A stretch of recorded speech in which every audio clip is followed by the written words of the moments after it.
Hi, everyone. This is Jennie Stapp, your state librarian, and I'm happy to join you for our January 2025 website chat, the first website chat of the new year. So it's really great to be with you.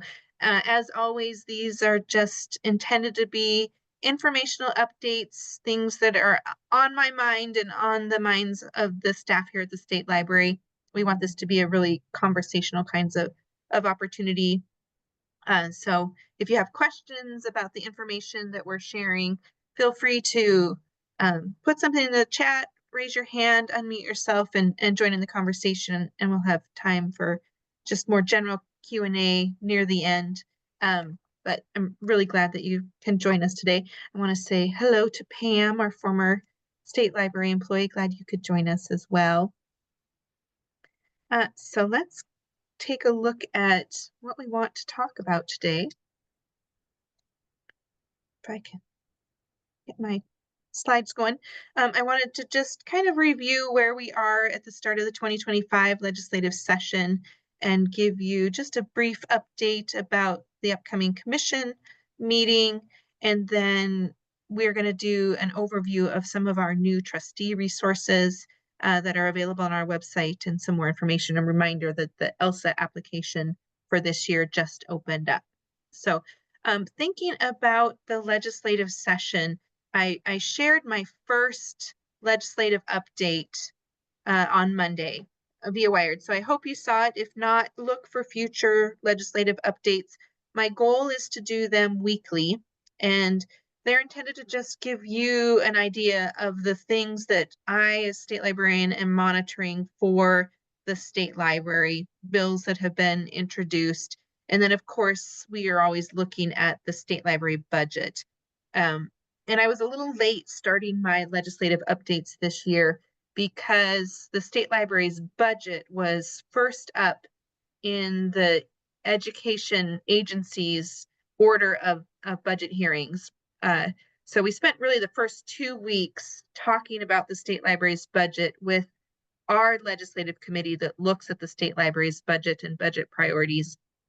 The legislature did what they were calling a deep dive into a number of different state agency programs, and one of them happened to be the state library.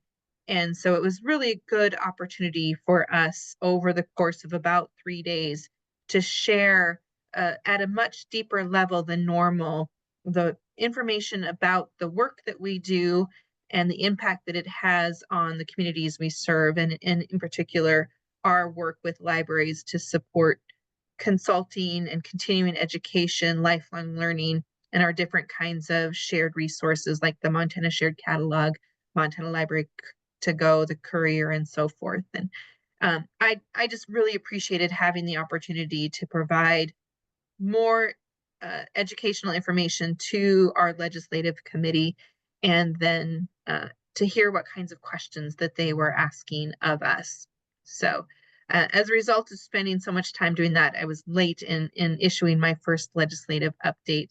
I will endeavor to do those either at the end of the week or at the very beginning of the week. I think the next one will probably come out on Monday morning. I would say from a policy perspective, in terms of direct library legislation, there isn't a lot going on right now. I know the local governments are looking at some bills related to property taxes and local government revenue that is of interest and would be of interest to libraries. Tracy's monitoring some of those kinds of bills. There are different bills looking at the coal severance tax. That is of interest to us at the state library because the coal severance tax is a source of revenue, in particular for things like the federation funds that we are able to issue to library federations. Given the trajectory of coal production in the state, there's some bills looking at ways to put different sources of revenue into the coal severance tax trust, or looking at alternate ways of taxing different energy sources in lieu of coal revenue. So again, those are the kinds of bills that are of interest to us as we work to ensure continued revenue for things like the federation payments. And then there are just a few other bills that we know may be of interest to libraries if they complete the legislative process and are signed by the governor. Things like changes to how service animals are determined under current legislation being proposed. There would have to be an actual requirement from a healthcare provider, something that doesn't exist in current law, that might give libraries a little bit more opportunity to be discerning in how they work with patrons who have service animals. And then there's changes proposed to some open meeting laws that would allow for more video recordings to occur in open settings that involve children, that again might make those kinds of opportunities just a little bit easier for libraries. Those are the kinds of policy bills that we're tracking right now. We're not seeing some of the more uh, directed bills at censorship or obscenity that like we saw in the last legislative session. So I'm glad that we're not having to be involved in those kinds of legislation. Where we are right now in the legislative process, legislators will have had to request any new bills by now. So we're starting to finally see a drop off in the number of bill drafts that are being requested. There is a record number of bill draft requests, well over 4,300 at this point, which is way more than double the number of bill draft requests we saw even just a couple of legislative sessions ago. And then in about the third week of February 22nd, legislators will have had to have introduced their bills. And so that's another good indicator and point in time within the legislative session for us to know if there might be any additional policy bills put forward that would have an impact on libraries or the work of the state library. So I'll continue to update you as I see bills that we're tracking that have been introduced that we think are of importance to the work of the state library and of relevance to libraries. I think that concludes what I wanted to share about where we are in the legislative session at this point, unless there are any questions about that.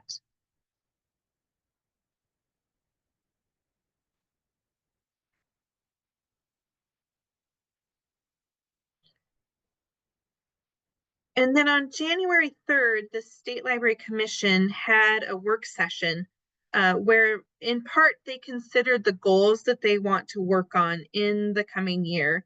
And I wanted to bring some of them to your attention. The commission prioritized 8 different goals, and at their February 12th business meeting, they're going to take the next step and prioritize those goals in order so we know what we want to be working on first. And also I hope give a little bit more information or definition to what kinds of outcomes they want to see from these goals. The goals as suggested that I wanted to bring to your attention include a focus on how to support trustees, and that's part of why we want to look at some of the resources we have available for trustees here today. The commission's really interested in making sure that trustees are receiving the training that they need in order to be successful in leading libraries around the state. They've asked, I think, some really interesting, good questions about the number of trustees that are taking trainings, the number of trustees that have been certified, and so forth. And then we want to look at some of their suggestions around how we can provide more directed training to make sure that, again, trustees are being as successful and feeling as confident as they can in their role as library trustees. The commission has also provided us some good feedback about improvements that we can make to the trustee training manual that staff are taking a look at. The commission is also interested in taking a deeper dive into understanding the continuing education and certification program at the state library, understanding what the goals are for that program and how we might define the kinds of trainings that are offered and certification is awarded to. That's an example of a goal where I think we need to do some more exploration around what outcomes the commission might hope to achieve, and then the necessary steps and timeline to get us there. So I think we'll have a conversation about that again at their February 12th meeting. And the commission is also looking at and talking about the Excellent Library Services Award. As I mentioned, we did just open up the Excellent Library Services Award application for this year, but that will very likely be the last time we do an ELSA award under this particular model. The commission is really interested in understanding what it means to recognize excellence in libraries, how that's defined, and they have a desire to make sure that the award is something that is truly meaningful to the libraries that receive it. And so we're going to spend some time thinking and talking about that. They've had some suggestions about perhaps patrons nominating their libraries or having awards that are given that more directly tie to patron outcomes as an example of something that they might look at for the future of the ELSA award. Again, we don't have a lot of details other than we know that this is something that's of importance to the commission. And of course, we want the ELSA award to be something that is meaningful and truly does recognize excellence in libraries. So I look forward to having those discussions with the commission over the next year. Again, there are about 8 different goals that the commission has identified. Some of them also pertain to our work with GIS and better understanding of that kind of work. So the commission at their February 12th meeting will have a deeper discussion about what those goals are and what their priorities are to help us focus our work over the next year. And then a couple of other things that are also on their agenda for their February 12th meeting. As we are in the legislative session, we're going to spend some time providing deeper information about the state library's budget, what it looks like going into the legislative session, the opportunity that the legislature has to change our budget, and then what it looks like coming out of the session once the legislature has approved the final statewide budget and the governor has signed off on it. So if you're interested in learning more about what that sort of state budgeting process looks like, I would encourage you to look at the resources that we'll be making available for that February 12th commission meeting. And then the commission's also going to take some time to look at some of our GIS resources, including our Montana State Reference Network, and understanding more about our investment in that work. So I think we're planning to have just a little bit shorter meeting in February because the commission is planning to go up and watch some of the legislative deliberations while they're here in Helena. And then the other thing I wanted to mention about the commission is we are going to have a commission's conversation with the commission at the Montana Library Association conference. We can talk a little bit more about that because we'll have a February website chat, but I just wanted to make sure that you had that on your radar. The commission is thinking about the format that they want to use for that session and how they might be able to have maybe some deeper conversations about things that are really of interest to the library community. So I think I'll have more information, and I want to get some of your feedback at the February website chat, but just wanted to plant that seed for the upcoming session at the Library Association conference.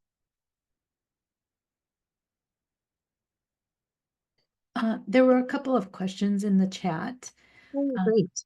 Pam was asking about the South Dakota situation.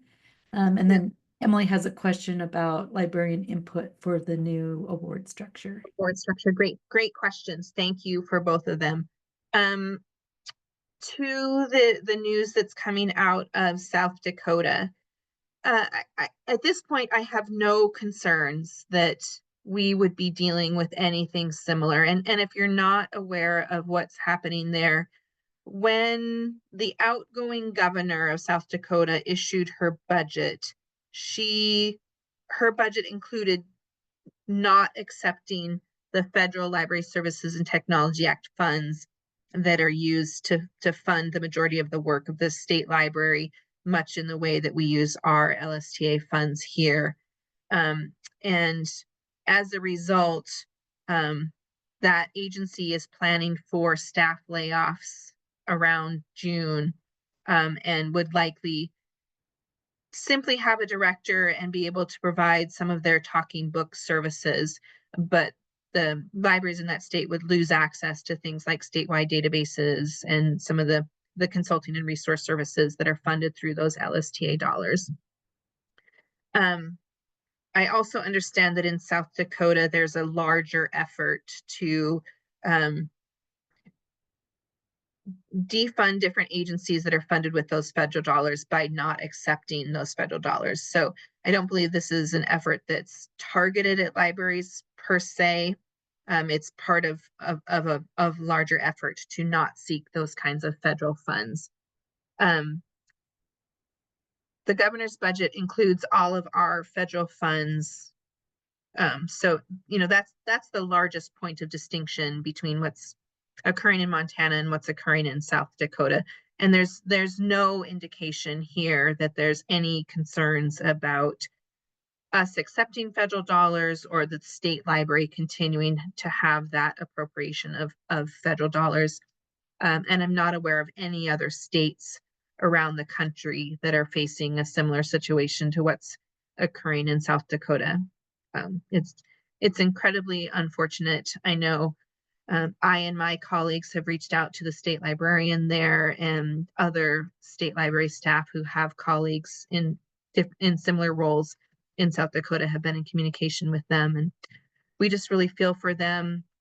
I think the state librarian there is pretty pragmatic about the fact that he doesn't necessarily see a path that's going to change this outcome at this point in time. But to what that means here in Montana, I'm not seeing or hearing anything that should cause concern for anyone. And then to Emily's question about the ELSA award, yes, absolutely. We want librarian input on the structure of that new award. I actually think that will be one of the topics that the commission wants to talk about during conversations with commission, if you happen to attend that event. Again, we want this award to be meaningful for you. We want it to be something that you're proud to receive. And so we need to know from you what it looks like to have a meaningful recognition. And so I absolutely think librarians will have input into what that award looks like.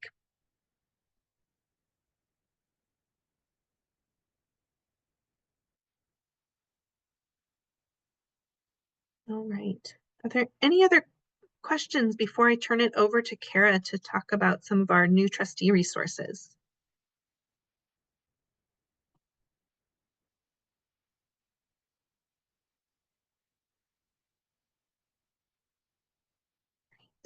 All right, Kara, thanks for joining us. Thanks, Jenny. Hi, everyone. If we haven't met, my name is Kara Orban, and I am one of the consultants on the consulting and learning team here at the State Library. And we work with libraries and library boards across the state. And we're always happy to have the opportunity to highlight some of our new resources. We are continually updating our resources for trustees on a variety of topics and in different formats. And some of those topics include, of course, board training, how to run open meetings, local government relations, budgeting, policies, personnel management, planning, information about laws and rules, and of course, continuing education. So we're trying to build up a robust set of training and learning resources and reference resources for our library trustees to be able to refer to. So first of all, we have a variety of handbooks and guides that you can view, download, or print directly from our website. And so from our homepage, and on the left side of the screen, you can see a blue taskbar, and right above trustees, it says services to libraries. That's a menu. And under library development, you'll find the trustees tile, and then you'll navigate to this page that you see here. And we have a number of handbooks here. A couple of guides that we've recently added include a guide to financial management best practices and a guide to public comment and open meetings. And as Jenny mentioned earlier, we are currently in the process of updating and consolidating our trustee handbooks. And so you can expect to see a new edition of the trustee handbook later this year. We also post videos for trustees on our MSL YouTube channel, and we have a dedicated trustee training playlist, and this contains about 40 short videos or recorded webinars that we think are of interest to trustees. And these are also worth continuing education credit if you are participating in the certification program. In the last month, we have added videos covering personnel management, planning and evaluation, and an in-depth conversation with Dan Clark and Ashley Kent from the Local Government Center, where Tracy is talking to them about the Code of Ethics, open meeting law, and public participation in meetings. And that's really great, rich conversations. I encourage you to check it out if you have the time. We would love to encourage all of our trustees to sign up for our monthly public library trustee newsletter so that you can keep informed about upcoming training events and new resources that we have put up on our website and on our learning platforms specifically for library trustees. And thank you, Colette, for putting all these links in the chat.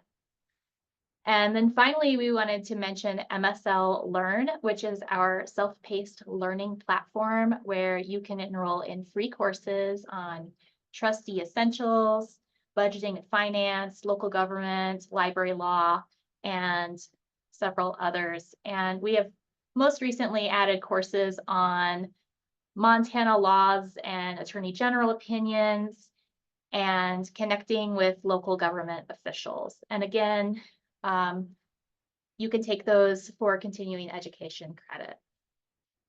So we're always interested in hearing from all of you and your trustees about what kinds of learning resources you would like from us. So please don't hesitate to reach out to your library's assigned consultant or to Colette, our continuing education coordinator, if you have any questions or recommendations. Hand it back to Jenny. Thanks, Kara. That was a great overview. Any questions for Kara?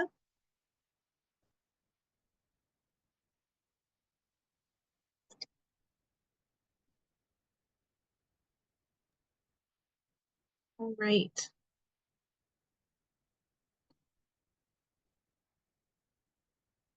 Can I quickly say thank you for providing this? My trustees are delighted and more engaged than ever. So glad to hear that. Thanks for sharing that, Steph.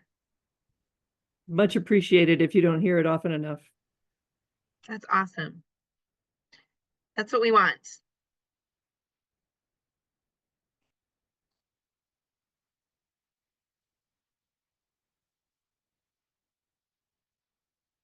All right, we've talked about the ELSA award a couple of different times. I just wanted to make sure that everyone did see that the application period for this year is open. Deadline to apply is February 20th. So again, we encourage all of you to think about applying for this award. It's an important opportunity for us to recognize the great work that's going on in libraries around the state.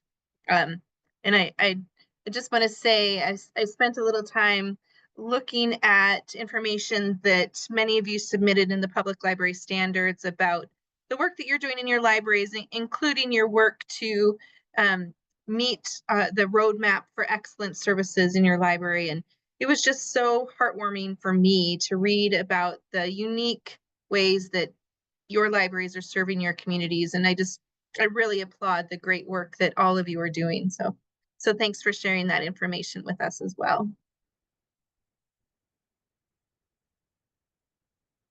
All right, that concludes what I wanted to share with you today. Again, I want to take the time to answer any questions about anything I shared or anything else I didn't share that you might have a question about. Feel free to ask.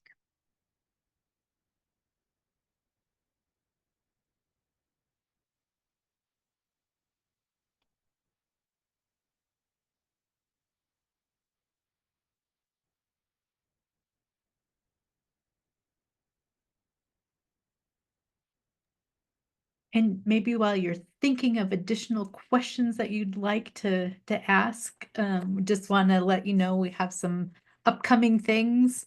We're going to have a webinar on February 4th that is an overview and walking through what that roadmap to excellence is that Jennie mentioned. Jennie mentioned also the February 12th State Library Commission meeting. On the 13th, the MLN virtual program is coming up. Bobby's here on the meeting with us too, if you have any questions about that. I'm really excited that we're going to have a webinar on February 25th with Roberta Gebhardt from the Historical Society Research Library. She's going to be talking about managing Montana collections. And then, as always, we're adding more to that event calendar as we go through the year. So just so you have those to kind of pencil into your calendars too. And as always, we can't tell you how much we appreciate hearing from you, whether you email us or call us or otherwise, but this handy dandy evaluation form is something that we use to report on our LSTA activities, as well as just really get some heartwarming feedback from time to time, as well as constructive feedback. So please do. And I'll put the link here in the chat as soon as I'm done talking, but we can't thank you enough for taking just a few moments to add to that evaluation survey.